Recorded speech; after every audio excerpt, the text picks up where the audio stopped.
Kingsman: The Golden Circle is the second movie in this franchise so far, and while I did really enjoy this movie, it was also disappointing compared to the first one. Now I'm going to give you my rating for this right off the bat, and if you want to know why I gave it that rating, go ahead and stick around to find out why. I'm going to give Kingsman: The Golden Circle a one-night stand. Now see, the problem is, the first movie I went in with really low expectations. I went in there, but it started at this really grounded level place, and it just ramps up through the movie and goes to this fucking chaotic craziness of a movie, and I love it, and I could watch that movie a million times. This movie, I went in with really high expectations, and it started at that craziness level, which I love, but it ramps up to a level of fucking crazy, and the problem is, just like anything else, there can be too much of a good thing.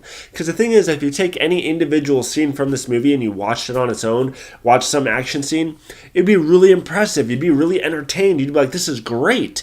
But when that's every scene of the movie and you have no breathing room, and it just becomes, it loses that groundedness that the first one had, if that's a word, groundedness. Anyways, this movie is just a little too chaotic, a little bit too out there. Plus, this movie is sprinkled with so many celebrities. I mean, you got Julianne Moore, Jeff Bridges, Channing Tatum, Halle Berry, plus some other people, plus all the people from the original one.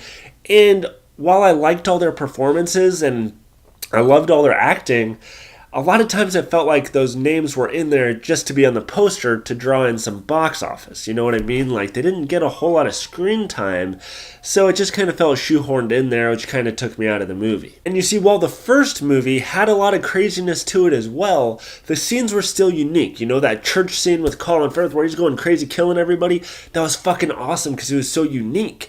This movie, every scene is crazy, so none of them feel unique. None of them feel like different or super memorable. And you kind of forget about the movie after you leave. It's like you remember it, but it's not something you're going to be like, oh, you need to go see this movie. It's much more of an entertaining popcorn flick, but I think the Kingsman the first one holds a special place in my heart, whereas this one just doesn't.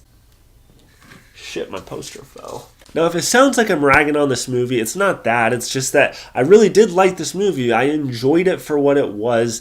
It's just that it didn't live up to that first one. And sequels always kind of have that problem. It tries to one-up it. This one just goes a little bit too far. But it is entertaining. It is fun to watch. It's not a bad movie by any means. The acting is very well done. But I just give it a one-night stand because I'm probably never going to watch it again. I have no interest to do so. But what did you guys think? Are you excited to see this movie? Did you see it? What are your thoughts? Let me know whatever you want to know in the comments below. And remember, you can follow me on Facebook, Twitter, and Instagram at Niddleman. Stay tuned for more movie reviews if you can handle it. Go.